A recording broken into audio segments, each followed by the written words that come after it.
नमस्कार साथियों, स्वागत है आप सभी का आपकी अपनी पाठशाला पर। मैं हूं अंकित अवस्थी। आप हैं मेरे साथ में एक ऐसी विषय पर चर्चा करने के लिए जिसकी जानकारी आपको होना कई तरीके से जरूरी है। एक तो देश में चल क्या रहा है वो तो सबसे बड़ी बात है।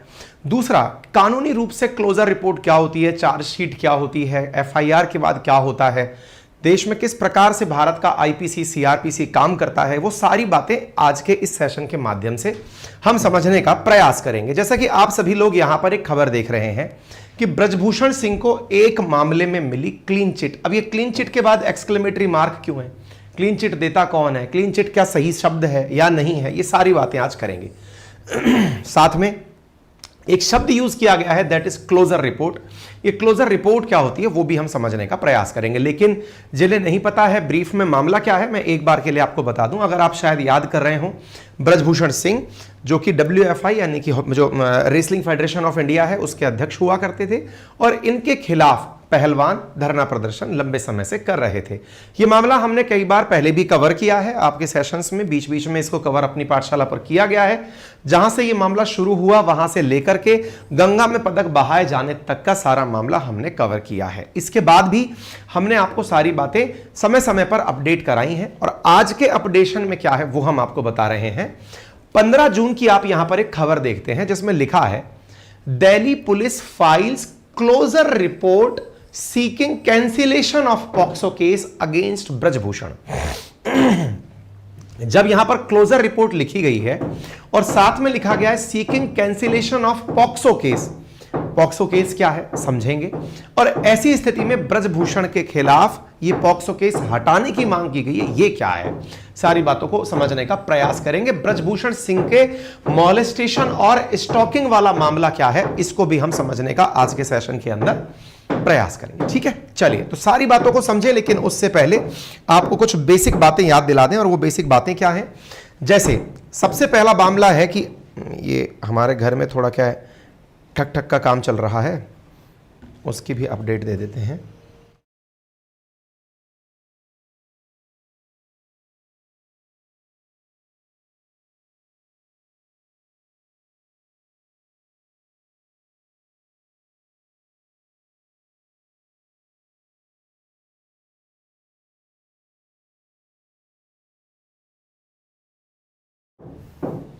हाँ जी, तो थोड़ा सा मामले को समझिए।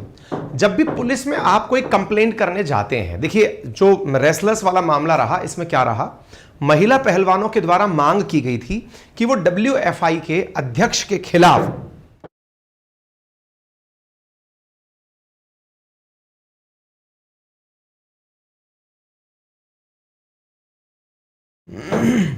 तो WFI के अध्यक्ष के बारे में जो पहलवान थे उनके द्वारा सबसे पहले मांग यह की गई थी कि इनके खिलाफ FIR दर्ज होनी चाहिए। पहलवानों के द्वारा जब प्रदर्शन किए गए, लंबे समय तक मोर्चे पर बैठे रहे, तब जाकर कहीं 1 मई को हमने ये खबर आपको कवर की थी जिसमें बताया था कि ब्रजभूषण के खिलाफ FIR दर्ज हो गई है। ठीक है, ब्रजभूषण के खिलाफ FIR दर्ज हुई। FIR होता क्या है, देखिए साधारण भाषा में यह समझिए कि FIR आपने किसी के ऊपर आरोप लगाया कि मुझे यह व्यक्ति गुनहगार लगता है, तो पुलिस उस विषय के ऊपर इन्वेस्टिगेशन करती है, दैट इज FIR। मतलब आप उस विषय पर पुलिस से इंटरफेयर मांगने जब पहुंचते हैं, that is known as FIR। Police खुद से यह संज्ञान लेती है या आपकी शिकायत पर संज्ञान लेती है, दैट इज FIR। तो FIR है क्या, FIR नथिंग, इसके अंदर केवल इतनी सी चीज की जाती है कि आप सामने वाले व्यक्ति के खिलाफ पुलिस में यह कहलवाते हैं कि आप इसकी जांच करिए, जिसे कि फर्स्ट इंफॉर्मेशन रिपोर्ट के नाम से जाना जाता है। FIR दर्ज करने के लिए भी पहलवानों के द्वारा प्रोटेस्ट करवाया गया था। पहला काम तो यह हुआ। आगे क्या हुआ, FIR दर्ज होने के बावजूद, FIR शिकायत है, शिकायत दर्ज होने के बावजूद भी कोई कार्रवाई नहीं हुई। कार्रवाई से मतलब ब्रजभूषण सिंह को गिरफ्तार नहीं किया गया। पहलवानों के अनुसार उन्हें गिरफ्तार किया जाना चाहिए था, गिरफ्तार नहीं हुए। तो ऐसा क्या हुआ, गिरफ्तार क्यों नहीं हुए? तो देखिए, जब आपके द्वारा कोई शिकायत पुलिस में दर्ज करवाई जाती है फर्स्ट इंफॉर्मेशन रिपोर्ट के माध्यम से, तो पुलिस उस विषय की जांच करने बैठती है कि क्या आपके द्वारा लगाए गए आरोप सही हैं। सामान्यतया अगर आप किसी व्यक्ति पर कोई आरोप लगाते हैं तो पुलिस की यह नैतिक जिम्मेदारी होती है कि वो प्रथम दृश्यता यह क्लियर करे कि जिस व्यक्ति पर आरोप लगाए गए हैं क्या वो सही में लग रहे हैं। मतलब पुलिस अपने आप में यहां पर ऐसी स्थिति में होती है कि हालांकि वो अपने आप को कभी मजिस्ट्रेट नहीं मानती, लेकिन फिर भी वो डिस्क्रिशनरी पावर का उपयोग करके ये समझती है कि क्या वाकई में ये गुनहगार है। पुलिस अपने विवेक से प्राप्त जो तथ्य हैं उनको एडजस्ट करके अंदाजा लगाती है। इसका मतलब क्या हुआ, इसको जांच कहा जाता है, इन्वेस्टिगेशन कहा जाता है। मान लीजिए कोई एक्स व्यक्ति है, उस एक्स व्यक्ति के ऊपर आपने आरोप लगाया कि सर इस व्यक्ति ने चोरी की है। आप एक व्यक्ति थे, आपने जाकर किसी व्यक्ति के ऊपर आरोप लगाया कि सर एक्स व्यक्ति ने चोरी की है। पुलिस आपकी बात को सुनेगी, आपसे फिर कहेगी आप चूंकि आरोप लगाने आए हो तो मुझे एविडेंस दो इस बात का कि इस ही व्यक्ति ने चोरी की है। मतलब सबसे पहले आपने जब एक्स व्यक्ति के खिलाफ शिकायत की तो वो शिकायत दर्ज हुई एफआईआर के नाम पर, और जब शिकायत दर्ज हुई तो पुलिस आपसे डिमांड करती है, जिसने शिकायत की है शिकायतकर्ता से डिमांड करती है कि इस विषय का एविडेंस दो। अब शिकायतकर्ता कहता है कि मैं कोई इन्वेस्टिगेटिंग ऑफिसर थोड़ी हूं जो मैं इस बात पर आपको वो दूं। तो पुलिस कहती है कि भैया जिस आधार पर आपको लगता है कि इस व्यक्ति ने चोरी की है एटलीस्ट वो तो बता दो। तो फिर आप उसे बताते हो, यानी पुलिस को बताते हो कि सर देखो इसके पास चोरी का सामान पाया गया था। पहली चीज, यानी आप अपने एविडेंस में बताते हैं कि इस व्यक्ति ने जब चोरी की है तो इसके पास पहली चीज चोरी का सामान पाया गया, दूसरा यह मौके पर पाया गया, तीसरा इसकी हरकतों और हाव भाव से यह सत्यापित होता है कि इसी ने चोरी की है। यानी आपने आरोप लगाकर जिस व्यक्ति को चोरी के मामले में पुलिस को सुपुर्द किया या बताया कि इस व्यक्ति ने चोरी की है, पुलिस के सामने आपने अपनी तरफ से अपने आधार भी प्रस्तुत कर दिए। अब पुलिस क्या करती है, पुलिस उस व्यक्ति पर जिसके खिलाफ इतने सारे आधार पर शिकायत दर्ज की गई है उसको अपने लेवल पर चेक करती है कि क्या यह वाकई में सही बात है। अगर सही है तो पुलिस सही और गलत के फैसले को अपने तक लेकर तुरंत मजिस्ट्रेट के पास पहुंचती है। उस मामले को लेकर मजिस्ट्रेट के पास पहुंचती है। मजिस्ट्रेट के पास उस व्यक्ति को 24 घंटे के भीतर प्रस्तुत किया जाता है। मजिस्ट्रेट उस व्यक्ति के ऊपर लगे हुए आरोपों की पुलिस से कहता है कि आप इस विषय पर जांच करें। जांच करते समय तक इस व्यक्ति का क्या होगा, तो पुलिस कई बार इस व्यक्ति को कहती है मजिस्ट्रेट के सामने कि सर अगर आप कहें तो जब तक इसके खिलाफ जांच पूरी ना हो जाए क्या हम इसे बेल दे सकते हैं, जमानत दे सकते हैं। जमानत मतलब गारंटी के साथ रिहा कर सकते हैं कि जब इसे दोबारा बुलाया जाएगा ये वापस आ जाएगा, इस आधार पर रिहा कर सकते हैं, यानी कि जमानत दे सकते हैं। तो मजिस्ट्रेट कई बार ऐसे व्यक्ति जिस पर आरोप लगा है उसे जमानत देने की खुद से भी मंशा रख लेता है, या फिर कई बार पुलिस भी आरोपों के आधार पर जिस व्यक्ति को लेकर आई है उन्हें जमानत दे देती है। अब यार जमानत दो प्रकार की हुई, एक वो जमानत जो पुलिस ने खुद से दे दी, एक वो जमानत जो मजिस्ट्रेट ने दी। मजिस्ट्रेट जब जमानत देता है सामान्यतः उन मामलों को गैर जमानती मामला कहा जाता है, यानी वो मामले जिनमें पुलिस के पास विवेक नहीं है जमानत देने का, किसी को घर भेजने का, वो थोड़े संगीन मामले होते हैं। ठीक है, अच्छा, पॉक्सो उनमें से एक मामला है जिसमें कि मजिस्ट्रेट किसी को जमानत देता है, पुलिस अपने लेवल पर उसे जमानत नहीं दे पाती है। ठीक है साहब, मजिस्ट्रेट ने पुलिस को कहा कि आप इस विषय पर जांच करिए। अब यदि व्यक्ति को जमानत दे दी गई है अच्छी बात है, नहीं दी गई है तो मजिस्ट्रेट कई बार गिरफ्तार किए गए व्यक्ति को सीधा जेल भेज देती है। हालांकि जेल वो सजा वाला जेल नहीं है, वो जुडिशियल कस्टडी वाला, जेसी वाला जेल है। अर्थात आपको तब तक अंदर रखा गया है जब तक पुलिस अपनी चार्जशीट हमारे सामने पेश ना कर दे। अब ये चार्जशीट क्या होती है जिसकी आज चर्चा हो रही है, क्योंकि इस लेवल में सबसे पहले शिकायत हुई, शिकायत पुलिस के पास गई, व्यक्ति या तो गिरफ्तार हुआ, नहीं गिरफ्तार हुआ तो भी सबसे पहले मामला पुलिस के पास पहुंचा। पुलिस इस मामले की विदाउट व्यक्ति की गिरफ्तारी के भी चार्जशीट तैयार कर सकती है। अब ये चार्जशीट क्या होती है साहब? चार्जशीट होती है कि जिस पर आपने शिकायत की है, दर्ज किया है, या मामला जिसके खिलाफ आपने शिकायत की है उसके खिलाफ भारत की दंड संहिता आईपीसी, इंडियन पीनल कोड के माध्यम से यह निर्धारित किया जाए कि किन किन धाराओं के तहत इस व्यक्ति ने चोरी की है। क्या इस व्यक्ति ने मतलब बंदूक की नोक पर चोरी की है, या इस व्यक्ति ने मतलब भुलावे में चोरी की है, क्या इस व्यक्ति ने रॉबरी की है? क्या इसके साथ 3-4 लोग और थे? क्या यह चोरी से पहले कोई प्लानिंग कर रहा था? क्या यह इरादतन चोरी थी, गैर इरादतन चोरी थी? क्या इसकी मंशा उसकी हत्या करने की भी थी क्या? यानी कि क्या इसके अंदर प्लानिंग चल रही थी क्या कि ये सामने वाले को मार देगा? यानी कि एक प्रकार से कई तरह से पुलिस उस विषय पर चर्चा करते हुए अपने आरोप पत्र को, चार्जशीट को प्रॉपर तरीके से आईपीसी की धाराओं के माध्यम से तैयार करती है।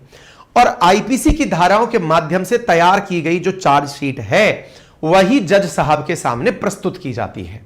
मतलब समझिए, जब भी कोई व्यक्ति शिकायत करता है तो शिकायतकर्ता की शिकायत के आधार पर पुलिस अपने द्वारा चार्जशीट तैयार करती है और तय करती है कि इस व्यक्ति के लिए आप सरकार तक जब मजिस्ट्रेट तक पहुंचे तो पुख्ता आपके पास यह जांच प्रमाण पत्र हो कि सर हां ये इस मामले के अंदर हमारी जांच में दोषी पाया जा रहा है। अब मजिस्ट्रेट का यह विवेक है कि वो आरोपी को बुलाए और पुलिस द्वारा जो आरोप लगाए गए हैं उनसे आरोपी से सफाई मांगे या उससे कहे कि आप अपने लेवल पर साक्ष्य प्रस्तुत करो कि आप गुनहगार नहीं हो। ठीक है, अब चलते हैं आज के मामले में। आज का मामला क्या है? जो ये ब्रजभूषण सिंह वाला मामला है, इसमें क्या था देखिए, यहां ये जो एक्स व्यक्ति है ये ब्रजभूषण सिंह है। ब्रजभूषण सिंह को पुलिस ने गिरफ्तार नहीं किया, जरूरी नहीं होता। यदि 7 साल से कम आरोप लगा हुआ हो, यदि कोई केस ऐसा हो जिसके अंदर आरोप 7 साल से अधिक सजा का हो, तब तो तुरंत गिरफ्तारी बनती है। जैसे पॉक्सो के मामले में, पॉक्सो का अगर किसी पर आरोप लगा है तो गिरफ्तारी का तत्काल प्रावधान है। हालांकि पॉक्सो का आरोप लगाने वाली जो महिला थी, जो प्लेयर थी, वो अपने मामले में पलट गई, तो इसलिए पुलिस के ऊपर से भी ये ऑब्लिगेशन हट गया। फिलहाल के लिए एक्स व्यक्ति ब्रजभूषण सिंह है और शिकायतकर्ता कौन है? पहलवान है। पहलवानों ने शिकायत क्या की? चोरी के जगह पर उन्होंने शिकायत करी कि इन्होंने हमारे साथ में यौन दुर्व्यवहार किया है, हमारे साथ में इन्होंने कदाचार रहित व्यवहार किया है। अच्छा साहब, अब ऐसी स्थिति में जो आरोप ब्रजभूषण पर लगे, इन आरोपों को लेकर पुलिस की अब जिम्मेदारी बनती है। देखिए, सबसे पहले आरोप लगे तो आरोप के ऊपर क्या दर्ज हुई? एफआईआर दर्ज हुई। एफआईआर दर्ज यहां तक पहुंची। अब एफआईआर जब यहां पहुंच चुकी है तो अब ब्रजभूषण पर एफआईआर दर्ज होने के बाद पुलिस की अब जिम्मेदारी बनती है कि उसके खिलाफ विस्तार से जांच करके जो आरोप लगाए गए हैं उनमें आईपीसी की धाराओं के तहत तय किया जाए कि इसको कौन कौन सी धाराओं में केस दर्ज किया गया है। तो अभी हुआ क्या है? पुलिस ने अकॉर्डिंग टू शिकायत अपनी चार्जशीट तैयार करके, चार्जशीट ऐसे ही तैयार नहीं हो जाती है। पुलिस केवल हाँ भाई बताओ तुमको क्या लगता है, सर इन्होंने मेरे साथ गलत मुझे छुआ था तो चलो ये धारा लिख दी। नहीं, पुलिस अपनी जब चार्जशीट तैयार करती है तो पुलिस के ऊपर क्या जिम्मेदारी होती है, अब वो सुनिए आप। पुलिस के ऊपर यह जिम्मेदारी होती है कि वो जब चार्जेस लगाए किसी व्यक्ति पर तो खुद से ये साक्ष्य जुटाए। कौन से साक्ष्य जुटाए? कि क्या साहब ये जो कह रहे हैं ये सही है। साक्ष्य जुटाने की जिम्मेदारी पुलिस पर होती है। अब पुलिस इतना जल्दी कैसे काम करे, इसलिए वो आरोपी से कहती है कि अपने तरफ से आप एविडेंस दो। तो अभी जो महिला पहलवान है, 6 महिला पहलवान, उनके द्वारा ब्रजभूषण सिंह के खिलाफ अपने द्वारा एविडेंस प्रस्तुत किए गए। एविडेंस क्या क्या हो सकते हैं? कोई फोटो एविडेंस हो सकती है, कोई वीडियो एविडेंस हो सकता है, कोई ऑडियो क्लिप एविडेंस हो सकता है, कोई टिकट मतलब आपको साक्ष्य प्रस्तुत, फिजिकल और नॉन फिजिकल, है ना। इसमें से जो भी आपको समझ में आता है, टेंजिबल और नॉन टेंजिबल, आप अपने द्वारा साक्ष्य पुलिस को दे सकते हैं। पुलिस उन साक्ष्यों के आधार पर चार्जशीट में जो आईपीसी की धाराएं मेंशन करती है उन्हें मजबूती से कर पाती है। अब जो चार्जशीट में धाराएं लगा दी गई, जैसे ब्रजभूषण सिंह के खिलाफ जो चार्जशीट में धाराएं लगाई गई हैं वो आईपीसी की धारा 354, 354 ए और 354 डी लगाई गई है। ये धाराएं जब लगाई जाती हैं इसका अर्थ क्या होता है? इसका अर्थ है कि जो क्राइम किया गया है वो क्राइम आईपीसी में इन धाराओं में मेंशन्ड है विद सजा, यानी इन धाराओं के आधार पर सजा क्या दी जाए यह भी आईपीसी में लिखा हुआ है। तो सजा देने का जो प्रावधान है वो मजिस्ट्रेट के पास है कि वो सजा दे, लेकिन पुलिस ने अपने द्वारा चार्जेस फिक्स कर दिए कि सर इन मामलों में यह व्यक्ति हमें दोषी लग रहा है। मजिस्ट्रेट क्या करेंगे? अब मजिस्ट्रेट इन मामलों पर सुनवाई करके सामने वाली पार्टी को बुलाएंगे कि हां भाई, तुम्हारे ऊपर ये चार्जेस लगे हैं, क्या तुम अपने आप को आईपीसी की इन धाराओं से मुक्त करवाना चाहते हो? तो बोले जी ठीक है, बताओ करवाना चाहते हैं। तो बोले अपने पक्ष में प्रमाण लाओ। तब जाकर मजिस्ट्रेट के सामने दोनों पार्टी खड़ी होती हैं।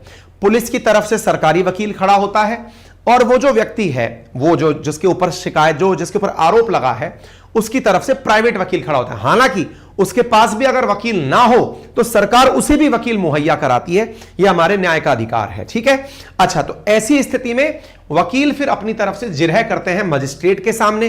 मान लीजिए पुलिस ने कहा कि सर देखिए, अकॉर्डिंग टू एविडेंस, जो हमें एविडेंस मिले थे, उन एविडेंस के हिसाब से ब्रजभूषण सिंह पर 354 का मामला बनता है।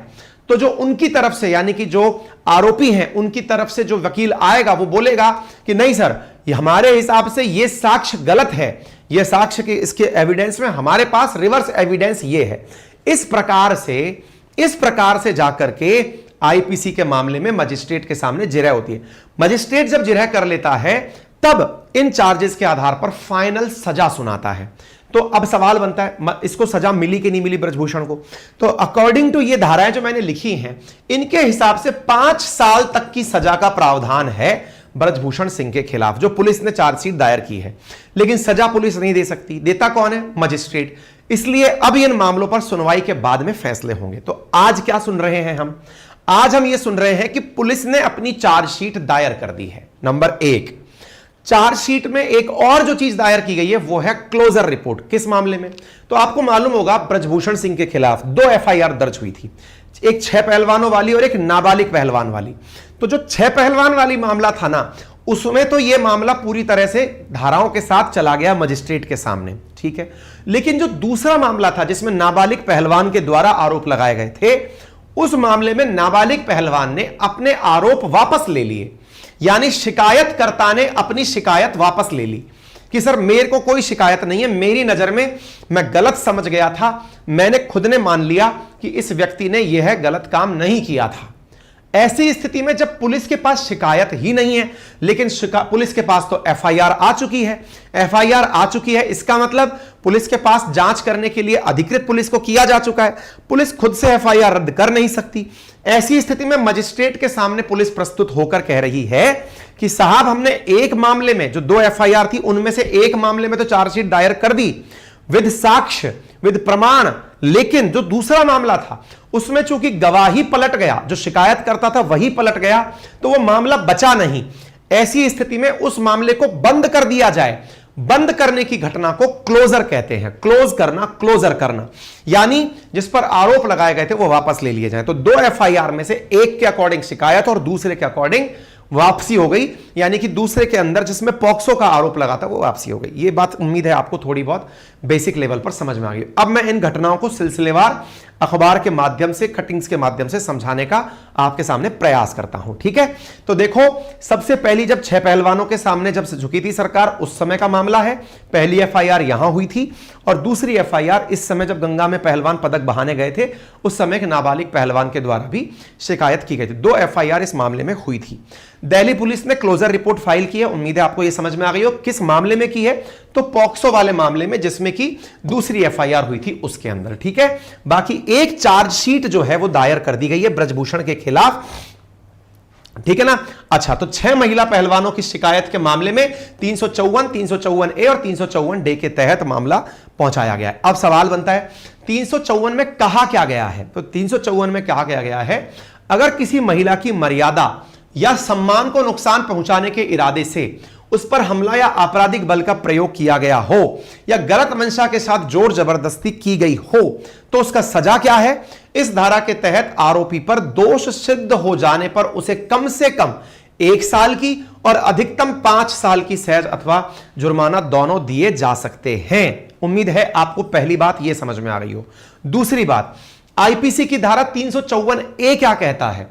354 ए कहता है, अगर कोई व्यक्ति शारीरिक संपर्क या अवांछित और स्पष्ट यौन संबंध का प्रस्ताव देता है या यौन अनुग्रह की मांग या अनुरोध करता है, महिला की इच्छा के बिना उसे अश्लील कंटेंट दिखाता है या यौन संबंधी टिप्पणी करता है, तो वह यौन उत्पीड़न के अपराध का दोषी होगा। इसके तहत भी ब्रजभूषण के खिलाफ चार्जशीट पेश की गई है। सजा क्या है? इसके तहत जो सजा का प्रावधान किया गया है उसमें सजा 3 साल तक बढ़ाई जा सकती है, जुर्माना भी लगाया जा सकता है। यह इसके अंदर आईपीसी की धारा 354A के तहत है। फिर आती है 354D। 354D में कहा गया है, अगर कोई पुरुष किसी महिला का पीछा करता है और संपर्क करता है या महिला की इच्छा के विरुद्ध साफ मना करने के संकेत के बावजूद व्यक्तिगत बातचीत को बढ़ाने के लिए संपर्क का प्रयास करता है, इंटरनेट, ईमेल, इलेक्ट्रॉनिक संचार के किसी अन्य माध्यम का इस्तेमाल करता है, या तो वह स्टॉकिंग का दोषी यानी उसे लगातार घूरने का दोषी पाया जाएगा। इसकी सजा क्या है? इसमें पहली बार दोषी पाया जाता है तो उसे तय कारावास की सजा हो सकती है, 3 साल तक का सजा का प्रावधान बढ़ाया जा सकता है। दूसरी बार दोषी पाए जाने पर उसे 5 साल तक का प्रावधान, यानी जो धाराएं ब्रजभूषण पर लगी हैं, धारा 354, 354A, 354D, इनके तहत अधिकतम 5 साल की सजा का प्रावधान है जो पुलिस ने कोर्ट के सामने प्रस्तुत कर दिया है। यह मामला हुआ कैसे? इसको थोड़ा सा ऐसे समझिए। देखिए, आपको यह मालूम होगा जब वो गंगा में पदक बहाने की घटना हुई थी, जब अपन ने इसके ऊपर सेशन किया था, उसके बाद क्या हुआ, खेल मंत्री इन पहलवानों से मुलाकात की है, अनुराग ठाकुर, और मुलाकात 7 तारीख को इनसे करके बोले कि तुम्हारी बातें हम सुनेंगे, तुम्हारी जो मांग है वो बताओ क्या है। तो खिलाड़ियों ने अपनी मांग रखी कि हमें 15 तारीख तक इस मामले में पुलिस के द्वारा चार्जशीट दायर हो जानी चाहिए। अब ध्यान से सुनिएगा इस मामले को। यहां पर क्या प्रस्ताव रखा गया था? पहला, पुलिस के द्वारा चार्जशीट, तो मैंने अभी जो आपको मामला सुनाया पूरा, पहले एफआईआर हुई, फिर चार्जशीट दायर कौन सी तारीख तक करनी थी? 15 जून तक चार्जशीट दायर होनी थी।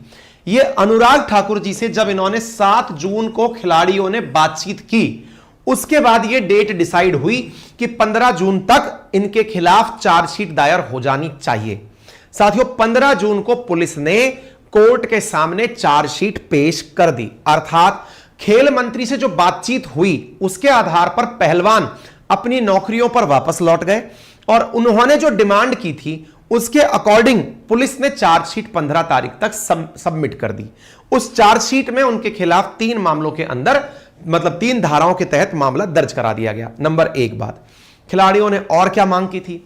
खिलाड़ियों ने मांग की थी कि WFI की री इलेक्शन हो, मतलब जो रेसलिंग फेडरेशन ऑफ इंडिया है उसकी भी डेट दे दी गई। 6 जुलाई को उसके इलेक्शन की तारीख दे दी गई। यानी खिलाड़ियों की जो मांगे थी उनमें पहली मांग चार्जशीट की थी, वो कंप्लीट हो गई, और दूसरी मांग जो थी वो 6 जुलाई को लेकर थी कि हां भाई आप तब तक इलेक्शन करवाइएगा। ठीक है, 15 तारीख जा चुकी है और 15 तारीख के दिन ही यह रिपोर्ट दर्ज हुई है। ठीक है, तो आप यहां पर देख सकते हैं 7 जून को पहलवानों के साथ मंत्री ने मुलाकात की थी, 6 घंटे चली इस मुलाकात के अंदर चार्जशीट की बात हुई थी, 15 तारीख तक का सवाल था, और यहां पर 6 जुलाई को चुनावों का ऐलान है, जिसके बाद वो खिलाड़ी आंदोलन खत्म करने की बात किए थे। तो खिलाड़ियों ने क्या किया था? अपनी अपनी नौकरियां उसी कारण से ज्वाइन कर ली थी। ठीक है, अच्छा, अब देखिए यहां पर 5 जून की खबर। अब मैं सिलसिलेवार तारीख दर तारीख आपको लेकर चलता हूं। 7 जून तक कहां पहुंची खबर, कैसे पहुंची? हमने 30 मई को खबर की थी। 5 जून को जब सरकार से सवाल पूछे गए, खेल मंत्री से पूछे गए कि आप कुछ बोलते क्यों नहीं है, तो खेल मंत्री ने कहा कि हम किसी को बचा नहीं रहे हैं, हम संवाद के लिए खुले हैं। और ऐसी स्थिति में इन्होंने बाकायदा ब्रजभूषण सिंह के खिलाफ 15 जून तक जांच कंप्लीट करने का आश्वासन 7 जून 2023 को दे दिया था। आप यहां देख लीजिए, खिलाड़ियों से मुलाकात करके स्पोर्ट्स मिनिस्टर ने 6 घंटे के डिस्कशन के तहत WFI चीफ ब्रजभूषण सिंह के खिलाफ जांच करने के पूरे आदेश दे दिए थे कि हां 15 जून तक उनके खिलाफ चार्जशीट पेश कर दी जाएगी। यह हमने भी आपको अपने शिकायत पत्र के अंदर बताया था। 6 महिला खिलाड़ी प्लस 1 अन्य खिलाड़ी, कुल 7 मामले थे, 7 लोगों की शिकायत थी। उसके अंदर इनके खिलाफ जो 2 FIR हुई थी उनमें से दोनों के खिलाफ चार्जशीट की बात कर दी गई थी कि ठीक है चार्जशीट बना दी जाएगी। ठीक है, अच्छा, अब 8 जून को आप खबर देखते हैं। 7 जून को यह बात हुई। 8 जून के दिन क्या होता है? Minor wrestler new statement in case of against federation chief. यानी 7 तारीख के दिन सरकार ने कहा 7 तारीख के दिन खेल मंत्री ने कहा कि 15 तारीख तक चार्जशीट पेश हो जाएगी। 8 तारीख के दिन खबर आती है कि जो 2 एफआईआर थी जिसके बारे में हमने चर्चा की थी आपसे, उन 2 एफआईआर में से एक एफआईआर पर हम अपने द्वारा, मतलब उस एक एफआईआर पर जो शिकायत करता था, जो नाबालिग था, उसने अपनी शिकायत वापस ले ली। ये 8 तारीख की खबर है। जब शिकायत वापस ले ली, नाबालिग पहलवान के पिता ने यू टर्न ले लिया। उसने अलग अलग टीवी चैनल्स को अपने इंटरव्यू में कहा कि जब मुझे लगा कि मेरे साथ भी भेदभाव हुआ है और उनके खिलाफ शिकायत हो रही है, तो मैं भी शिकायत करने के लिए आगे आ गया। लोगों का इसमें 2 तरह का बयान है कि भाई पहलवान के पिता के खिलाफ जो है वो हो सकता है दबाव दिया गया हो, कुछ भी हो, लेकिन फिलहाल की स्थिति यह है कि नाबालिग पहलवान का जो पिता है वो अपने बयान से पलट चुका है, पहलवान भी अपने बयान से पलट चुका है। तो ये 2 मामले आपके सामने निकलकर यहां आ गए। ठीक है, तो नाबालिग के पिता ने जो जानकारी दी थी उसके हिसाब से आपके सामने ये सारी चीजें निकल के आ गई। ब्रजभूषण सिंह का फिर बयान आता है, ये सब बता दिया। विनेश फोगाट 8 जून को आकर के सबके सामने रखती हैं, कहती है कि देखते हैं अब हमें इंसाफ मिल पाएगा या नहीं। 8 तारीख की बात है। ठीक है, अब आती है आपके सामने 15 तारीख। 15 तारीख को दिल्ली पुलिस क्या करती है, अपने द्वारा क्लोजर रिपोर्ट फाइल करती है कि पॉक्सो वाला जो मामला था, जो नाबालिग पहलवान द्वारा लगाया गया था, वो हटा दिया जाए। ठीक है, तो 2 एफआईआर में से एक एफआईआर का मामला। तो क्लोजर रिपोर्ट का प्रावधान है क्या? बिल्कुल है। क्रिमिनल प्रोसीजर कोड, जिसे आप सीआरपीसी कहते हैं, दंड प्रक्रिया संहिता, उसकी धारा 169 के तहत क्लोजर रिपोर्ट दी जाती है, जिसमें यह प्रावधान किया जाता है कि मजिस्ट्रेट अगर चाहे तो अपने आधार पर जिसके खिलाफ शिकायत हुई है उसे वो उस मामले से फ्री कर सकता है। ठीक है, तो यह मामला पूरी तरह से निकलकर आ गया। तो ये हो गया।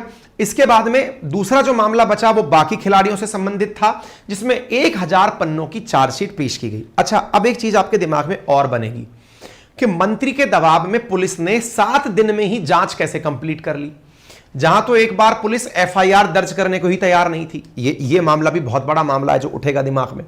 ठीक है, क्या मामला उठेगा भाई? कहां तो शुरुआत हुई थी ये कह करके कि एफआईआर दर्ज करने के लिए हमारे पास पुख्ता प्रमाण नहीं है, तो एफआईआर के लिए भी पहलवानों को प्रोटेस्ट करना पड़ा।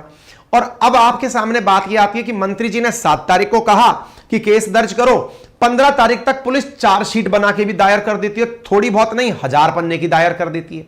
तो पुलिस क्या मतलब सरकार के कहने पर चलती है क्या? अब यह बड़ा सवाल है, और देख करके तो प्रथम दृश्यता सबको यही लगता है। ऐसी स्थिति में पुलिस का कहना है कि चूंकि हमारे पास टाइम पीरियड यही था कि इतने में ही करनी है, तो हमने तो वो कर दिया, लेकिन अभी भी इस मामले में जांच बाकी है। इसके लिए क्या होगा? इसके लिए सप्लीमेंट्री चार्जशीट और प्रस्तुत की जा सकती है। अर्थात एफआईआर जब हुई, चार्जशीट जब मजिस्ट्रेट के सामने पेश हुई, तो मजिस्ट्रेट के सामने जो चार्जशीट हमने दी है उसके अलावा भी हम चार्जशीट और बना के दे सकते हैं। क्यों? क्योंकि अभी बहुत सारी जगह से हमने एविडेंस मांगे हैं। जैसे क्योंकि मामला बहुत पुराना है, तो 10 साल का कॉल रिकॉर्ड मांगा गया है। 10 साल पुराना कॉल रिकॉर्ड मिलता नहीं है। 1 साल बाद कंपनियां अपना कॉल रिकॉर्ड डिलीट मार देती हैं। 10 साल की सीडीआर डिटेल मांगी गई है पुलिस के द्वारा, जो कंपनियों के द्वारा मांगी गई है। एक तो वो निकालनी है। दूसरी चीज क्या मांगी गई है? पुलिस के द्वारा मांगा गया है उन विदेशी एजेंसीज के थ्रू जहां पर ये खेल खेलने गए थे, जहां ब्रजभूषण सिंह भी गए थे, वहां की वीडियो फुटेज वगैरह मांगी गई हैं, वो भी अभी तक नहीं आई हैं। दुनिया भर के जो रेसलिंग फेडरेशंस हैं, जहां जहां पर ये खिलाड़ी गए थे, उनके द्वारा जो भी वीडियो या फोटोग्राफी की गई थी, उन्हें भी मांगा गया है कि क्या पता उनमें यह साक्ष्य प्रस्तुत हो जाए कि हां भाई इन्होंने ऐसा किया था। ठीक है, तो ऐसी स्थिति में इनके खिलाफ साक्ष्य इकट्ठा करने के काम चल रहे हैं। तो मतलब आरोप में जो आए तो उसमें महावीर अखाड़े के ही खिलाड़ी थे जिन्होंने आरोप दायर किया। यूपी से कोई नहीं आया। विदेशी कुश्ती संघ ने भी अभी तक कोई सहायता नहीं की है, किसी ने भी अभी तक कोई भी डिटेल नहीं दी है, ना ही अभी तक इनके पास पूरी तरह कॉल डिटेल आई है। तो 15 तारीख का टारगेट लेते हुए पुलिस ने तो चार्जशीट पेश कर दी, लेकिन अभी और भी चार्जशीट पेश की जा सकती है, जैसे सप्लीमेंट्री चार्जशीट कहा जाएगा। अब मजिस्ट्रेट के पाले में है कि वो क्या करे। अब सवाल बनता है, तो क्या ब्रजभूषण सिंह गिरफ्तार होंगे? बड़ा सवाल है। जवाब सुन लीजिए। यदि 7 साल से कम का मामला है और जिसके ऊपर आरोप लगा है वो पुलिस को यह आश्वस्त कर दे कि मैं पूछताछ के लिए प्रस्तुत हो जाऊंगा, तो पुलिस तत्काल प्रभाव से उसे गिरफ्तार नहीं करती है। तो क्या होता है? मजिस्ट्रेट मामले की सुनवाई करते हैं और सुनवाई करके जब वो उसे आरोपी करार दे देते हैं, तब जाकर गिरफ्तारी होती है। अदरवाइज 7 साल से अधिक की सजा का प्रावधान अगर चार्जशीट में हो या कोई आरोप ऐसा दायर हो जिसमें 7 साल से अधिक की सजा का प्रावधान है, तो तत्काल प्रभाव से गिरफ्तारी की जाती है। जो पॉक्सो वाला मामला है ना, अगर वो चार्जशीट दायर हो जाती तो ब्रजभूषण सिंह आज गिरफ्तार होते। ठीक है, उम्मीद है आप लोगों को ये सारी पूरी स्थिति समझ में आ गई होगी, क्लियर हो गया होगा। बाकी सारी टाइमलाइन है हमने कई बार आप लोगों के सामने डिस्कस कर दी है। उम्मीद है आप लोगों को सारी बातें प्रॉपर तरीके से समझ में आ गई हों। बाकी आपकी जो राय है वो कमेंट बॉक्स में लिख सकते हैं। मैंने आपको समझाने के लिए जो तकनीकी शब्दावली है उसको समझाने का छोटा मोटा प्रयास किया है। बाकी कुश्ती संघ के अंदर तो ब्रजभूषण सिंह के कई भूषण हैं जो आपके सामने तस्वीरों में दिख रहे हैं। इनका पूरा परिवार जो है लगभग कई तरह से इन्वॉल्व है राजनीति के अंदर और रेसलिंग के अंदर। फिलहाल आगे आने वाले समय पर जो होगा वो आपके सामने होगा। फिलहाल के लिए एक अपडेट ये है कि आप में से जो भी साथी हमारे साथ जुड़े हुए हैं अपनी पाठशाला एप्लीकेशन भी डाउनलोड कर सकते हैं जो कि गूगल प्ले स्टोर पर है, जहां पर रोजाना हमारे द्वारा 10 से 15 वन लाइनर क्वेश्चंस अपडेट करके डाले जा रहे हैं। एप्लीकेशन पर वन लाइनर क्वेश्चन नाम से हमने एक ऑप्शन दिया हुआ है जहां से आप क्वेश्चन रोजाना अपनी प्रैक्टिस के लिए डाउनलोड करंट अफेयर्स के कर सकते हैं। रोजाना करंट अफेयर यहां पर दिया जा रहा है। दूसरा, अपनी पाठशाला एप्लीकेशन जिसका लिंक कमेंट बॉक्स में हमने पिन किया हुआ है, वहां पर जाकर के आप अपने लिए कोर्स ले सकते हैं भवानी बैच के नाम से। भवानी बैच क्या है? एक बैच जिसमें हमारे द्वारा आप लोगों को हिस्ट्री, ज्योग्राफी, पॉलिटी, इकोनॉमी पढ़ाई जा रही है। 1 साल का कंप्लीट कोर्स आप लोगों को मात्र 1999 में उपलब्ध कराया जा रहा है, जिसमें आपको proper test series, proper PDF, call center facility, सारी चीजें स्टेट पीसीएस, रेलवे, एसएससी या फिर यूपीएससी के फाउंडेशन को ध्यान में रखते हुए एनसीईआरटी लेवल का आप उस कोर्स को यहाँ पर ले सकते हैं। डेमो भी उपलब्ध है। अपनी पाठशाला एप्लीकेशन एप्पल स्टोर, विंडो और गूगल प्ले स्टोर तीनों पर उपलब्ध है। आपकी अपनी अधिक सहायता के लिए आप हमारे इन कॉल सेंटर नंबर्स पर भी कॉल कर सकते हैं। आपका समय शुभ हो। धन्यवाद।